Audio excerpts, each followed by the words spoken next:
Radio Karoual, le journal. Présentation Joseph Ismaël Bationo. Madame, Monsieur, bonjour et bienvenue à cette première édition du journal sur les antennes de la 104.6 Radio Karoual. Voici le sommaire.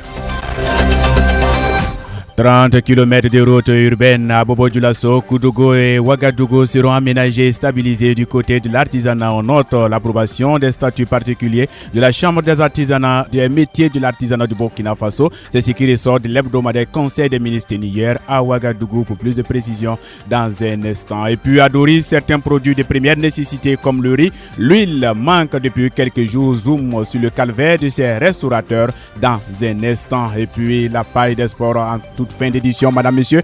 Il sera question de la phase poule de la 8e journée de l'UEFA Champions League jouée dans la soirée d'hier, mercredi 29 janvier 2025, avec 18 rencontres jouées simultanées où certaines équipes ont dit adieu à la compétition. Les grands, quant à eux, seront obligés de passer par le barrage comme le Real de Madrid et Bayern Munich. Madame, monsieur, voici le sommet de cette édition, le développement dans un instant.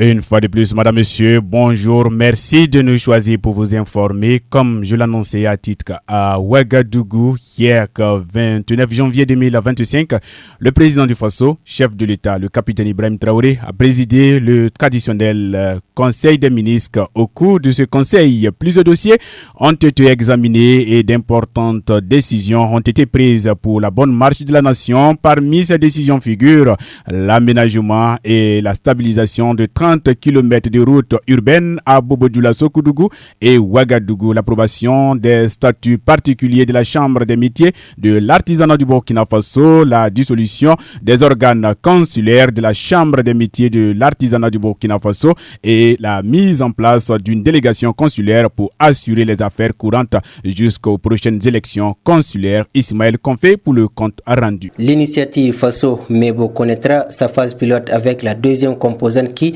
consiste à l'embellissement des villes. Le ministre porte-parole du gouvernement, Pegrewende Gilbert Ouedraogo, revient sur les objectifs visés à travers cette phase pilote. L'objectif visé est de décongestionner, de fluidifier le trafic, de sécuriser les usagers et de réduire la pollution, en l'occurrence la boue en saison pluvieuse et la poussière naturellement en saison sèche. Au titre du ministère de l'Industrie, du Commerce et de l'Artisanat, l'approbation des statuts particuliers de la Chambre des métiers de l'artisanat du Burkina Faso a fait l'objet d'un décret. Selon Serge Poda, ministre en charge du Commerce et de l'Artisanat, ce décret permet à la Chambre des métiers de disposer de tous les outils qui lui permettront de fonctionner. Leur adoption vient ici permettre à la Chambre des métiers de l'artisanat du Burkina Faso de pouvoir disposer de tous les outils nécessaires pour mener sereinement à bien ses missions. Elles viennent ici préciser le rôle des différents acteurs et recadrer l'utilisation des ressources qui sont faites et permettre à l'administration de la structure de pouvoir donc atteindre les objectifs qui lui sont assignés. Selon toujours le ministre en charge du Commerce et de l'Artisanat, des innovations ont été incluses. Entre autres innovations qui ont été consacrées, c'est la suppression de la relation hiérarchique qui existait entre le bureau consulaire et l'administration même de l'entité. En lieu et place de cette relation hiérarchique, il est désormais établi une relation fonctionnelle qui permet donc à l'administration de la Chambre des métiers de l'artisanat et à la Chambre consulaire de pouvoir avoir une relation forte dans le cadre donc de la mise en œuvre des missions confiées à l'entité. Il y a aussi la mise en place d'une assemblée générale et d'un conseil d'administration au sein desquels vont désormais siéger des représentants de l'administration publique.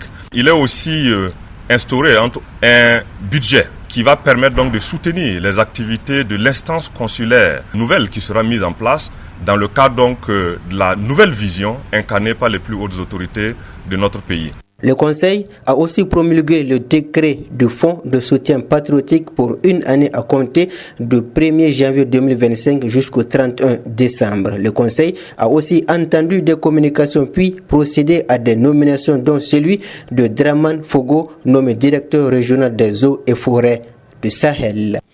Toujours, Conseil des ministres pour le compte du ministère de l'économie, des finances. Le Conseil a adopté un rapport portant renouvellement du fonds de soutien patriotique pour une durée d'1 an renouvelable selon le ministre de l'économie et des finances Aboubakar Nakandambo.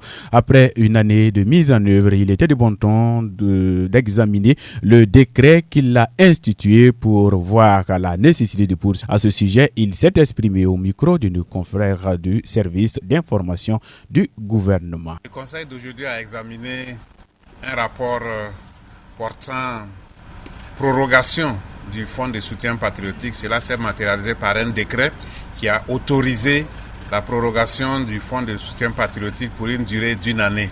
Il était prévu effectivement que le décret puisse être examiné après 1 année de mise en œuvre pour voir s'il y avait la nécessité de poursuivre. Effectivement, après l'évaluation, il est ressorti qu'il est nécessaire de poursuivre la collecte et de renforcer davantage la collecte du fonds de soutien patriotique au regard de l'impact important que cela crée sur le terrain pour la prise en charge des volontaires pour la défense de la patrie et surtout leur équipement. Donc, à partir de ce décret, il est autorisé pour l'année 2025, du 1er janvier au 31 décembre 2025, la collecte du fonds de soutien patriotique pour faire face à cette dépense importante pour la sécurisation du territoire et renforcer bien sûr la prise en charge des volontaires pour la défense de la patrie et également accompagner de façon globale.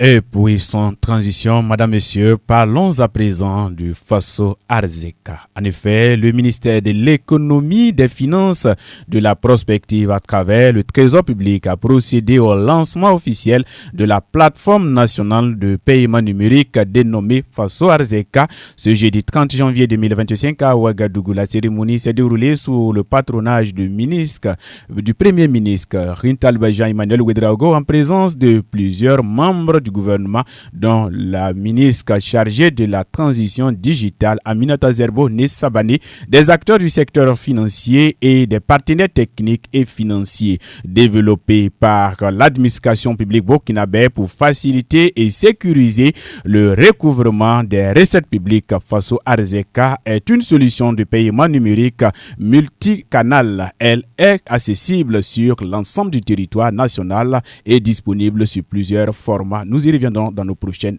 éditions. Madame, Messieurs, revenons à présent à Dori. Comme je l'annonçais en titre, les restaurateurs de la ville de Dori entrent à attendre de convoi et cherté des produits de première nécessité. Le manque de riz et d'huile sont soulignés par les restaurateurs dans la ville. Ce 30 janvier 2025, le constat a été réalisé par Issa Bamogo Aruna Maïga. À quelques semaines de l'arrivée du convoi dans la ville de Dori, les produits de première nécessité se font rares, laissant les restaurateurs entre hausse des prix et carence de produits. C'est du moins ce que nous témoigne Jacqueline Cambo, restauratrice. On n'arrive pas à payer les riz et puis le condiment est cher et tout est cher. Alors la litre là c'est 1500 et puis le riz aussi. D'autres vendent le kilo à 650, d'autres vendent le kilo à 600 francs. On se débrouille un peu, sinon sincèrement dit ça ne va pas. Pour Dame Tombiano, également restauratrice, leurs activités sont perturbées par un manque cuissant des produits de première nécessité comme le riz et l'huile. Souvent, il n'y a pas le riz, il n'y a pas l'huile pour pouvoir faire la restauration. Tous les jours, si c'est venu, le prix est trop élevé. L'argent de riz là, si on prend, on ne peut rien gagner. Pour avoir ça aussi, c'est très difficile. Quand ça vient aussi, c'est pour quelques jours seulement. Selon Issa Kabande, restaurateur dans la ville de Dori, la rareté des produits a occasionné l'augmentation des prix. Et le riz là, il n'y a pas riz. Il n'y a pas riz. Parce que là où tu s'assieds là, il n'y a pas riz. Même si tu as gagné, c'est trop cher. Le petit sac là, 25 là, c'est 14 000. Et les 250 kilos là, ça c'est 27 500. Et l'huile là, il n'y en a pas. Bon, les marchandises là, il n'y en a pas. Même si c'est venu, c'est trop cher. C'est l'occasion pour Dame Tombiano de lancer un appel aux autorités pour une ouverture effective de la RN3. Ce qu'on demande au gouvernement, qu'il nous aide aussi pour que notre route de Dori soit au moins bien propre pour qu'on puisse toujours se ravitailler à Ouagadougou pour pouvoir venir aussi avoir un peu. Et on demande aussi surtout la paix, la cohésion, pour que tout le monde aussi puisse s'entendre. La fermeture de la RN3 est l'une des causes majeures de la cherté de la vie dans la ville de Dori et dans la région du Sahel en général. Il urge donc de trouver une solution pour sa réouverture afin de réduire les coûts de la vie au Sahel. Foot, basket, handball, judo, cyclisme, le sport. Madame, Messieurs, la paille des sports, comme je l'annonçais en titre, que les phases de poule de la 8e journée de l'UEFA Champions League sont déroulées hier mercredi 29 janvier 2025 avec 18 rencontres jouées simultanément. À l'issue de ces matchs, 8 équipes avec à leur tête Liverpool, Barcelone, Bayern, Leverkusen, Dortmund, Tapsoba se sont qualifiées pour les 8e de finale. 16 barragistes dont les habitués, le Real de Madrid, le Bayern Munich, Manchester City et 12 équipes sont éliminées, dont Shakhtar Donetsk de l'international burkinabé Franck Lassina Traoré. Résultat et classement avec Lila Diallo. Les rideaux des phases de poule de la plus grande compétition d'Europe sont tombés hier mercredi soir avec 18 matchs qui étaient au programme. Le FC Barcelone et l'Atlanta se quittent sur un match nul. Lamine Yamal et ses coéquipiers terminent deuxième tandis que les Italiens de l'Atlanta manquent la qualification directe en 8e de finale suite à son match nul et termine 9e au classement et se qualifie pour les barrages. Pas de nouvel exploit pour Brest qui s'incline 3-0 face au Real Madrid pour cette dernière journée. Déjà qualifié pour les barrages avant ce match, le stade brestois n'a pas à rougir et termine donc 18e. Real termine 11e. Le Bayern Munich s'impose 3-1 contre le Slovan Bratislava. Mais ce n'est pas suffisant pour les Bavarois d'intégrer le top 8 des qualifiés. Même score entre les Citizens de Pepe Guardiola et le club Bruges. Et puis l'Atlético de Madrid, amené par un super Griezmann, conduit RB Salzbourg à l'abattoir, score final 4-1. Le Paris Saint-Germain malmène les Allemands de Stuttgart 4-1 grâce à un triplé de Ousmane Dembélé. Le PSG arrache ainsi sa qualification pour les barrages. La vieille dame tombe à domicile face aux Portugais de Benfica sur le score de 2-0. Les benfiquistes valident leur ticket pour les barrages. Malgré la défaite, la Juventus se qualifie pour les barrages. Liverpool s'incline pour la première fois de la saison face au PSV 2-3. Même avec cette défaite, le Liverpool termine premier de cette phase de ligue, obtenant 21 points sur 24 possibles et le Néerlandais termine à la 14e place. Le Borussia Dortmund l'emporte 3-1 face aux Ukrainiens de Shakhtar Donetsk grâce à un doublé du Guinéen Serhou Guirassy. Notons que le tirage des barrages est prévu pour le 31 janvier, même si chaque club connaît ses deux potentiels adversaires. Radio Karoual, le journal. Présentation Joseph Ismaël Bationo. Madame, Messieurs, ceci c'est notre se referme à cette édition du journal. Merci à vous de l'avoir suivi. Restez à l'écoute. L'information revient dans une poignée de secondes avec Ismaël Konfé. La mise en onde étant assurée par Mamoudou Diallo.